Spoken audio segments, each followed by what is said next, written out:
On a sweltering summer day, a frozen treat hits the spot. Eating an ice lolly, cone or chalk ice, though, requires a certain choreography. You have to hold the stick delicately yet firmly, lean forward to dodge the drips, then lick like crazy before it all melts and lands at your feet.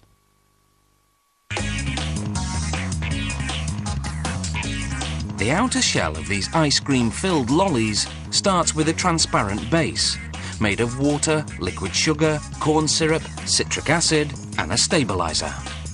It all travels to 3 separate compartment vats, each of which mixes in a different colouring and flavouring.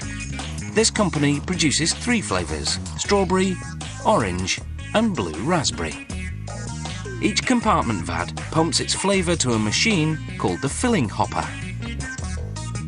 The hopper injects the liquid into row upon row of 60 millilitre lolly-shaped moulds. This production line has 340 moulds in continuous motion.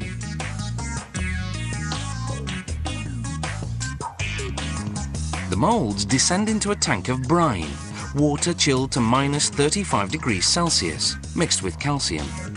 Calcium works like antifreeze, keeping the water liquid despite the below freezing temperature. As the moulds travel through the ice-cold brine, the liquid freezes from the outside inward, creating a shell that will encase the lolly's ice cream filling. Once the shell is 3 millimeters thick, a machine called a suction evacuator removes the unfrozen liquid and feeds it back into the filling hopper to be re-injected at the start of the line.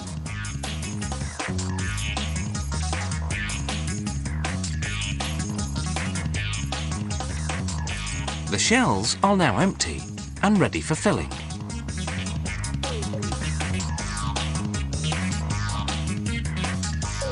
The ice cream filling is made of milk products blended with liquid cane sugar, corn syrup, stabilizers and emulsifiers to puff up the consistency.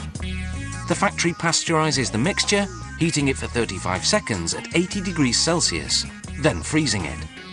Then it homogenizes the filling, skimming off the milk fat that rises to the surface. The shells are still floating in the brine as they reach the filling station. The machine shoots in the ice cream, overfilling the shell to create a 1 centimeter cap.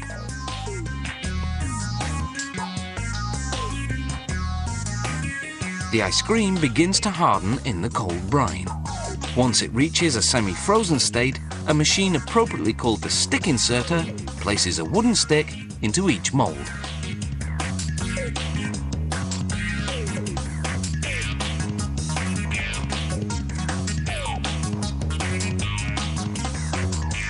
Now the moulds leave the brine and enter a tank of warm water, 24 degrees Celsius, hot enough to detach the lollies from the moulds without melting them in the process. From initial injection to final extraction, it's been just 7 minutes.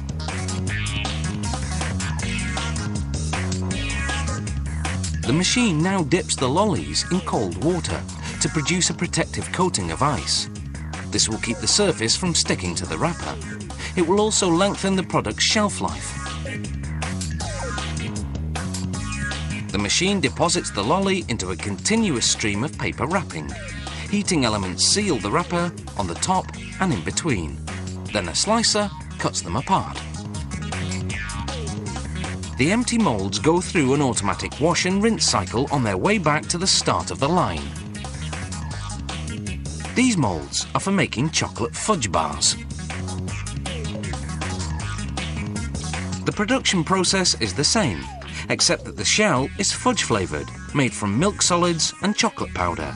And instead of ice cream in the centre, there's a chewy chocolate syrup.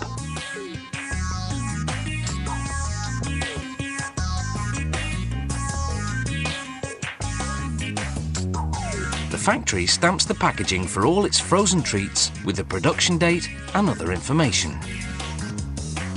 These frozen treats have a 1-year shelf life in the freezer, but somehow we think the kids may not wait that long.